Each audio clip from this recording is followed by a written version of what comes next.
Genesis 27 is this interesting convergence of several storylines. In chapter 25, Rebekah finds out she's pregnant with Esau and Jacob, and God tells her that the older son, Esau, is going to serve the younger son, Jacob. And then later in that same chapter is when Esau sells his birthright to Jacob. Now we fast forward to chapter 27. Isaac is blind, he's on his deathbed, and he is ready to pass on his inheritance and blessing to his oldest son, Esau.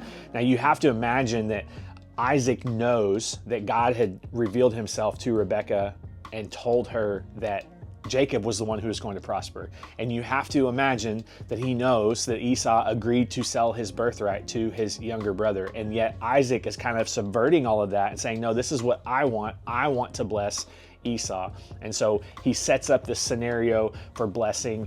Jacob ends up kind of tricking his dad and taking the blessing from Esau. And you can go read the entire account in chapter 27. But at the end of the chapter, we see that Isaac has blessed Jacob. Esau is upset. He says that he is going to destroy his brother.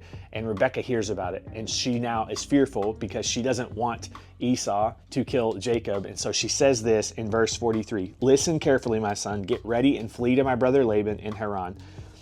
Stay there with him until your brother cools off. When he calms down and forgets what you have done to him, I will send for you to come back. Why should I lose both of you in one day?"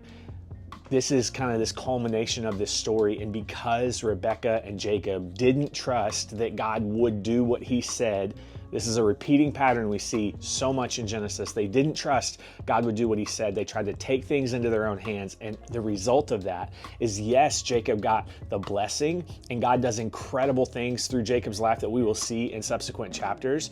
But the result is the separation that happens between Rebekah and Jacob. When she sends him off to Laban, we don't see any evidence that they are reunited before Rebekah passes away. So she ends up losing in the long run because she didn't trust God was going to do what he said he would do. I do this all the time. I take things into my own control, and I end up losing when God wanted to move on my behalf, when God was already in the process of doing something, and then I tried to make it happen the way that I thought that it should.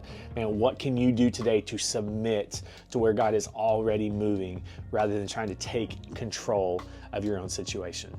Make today count.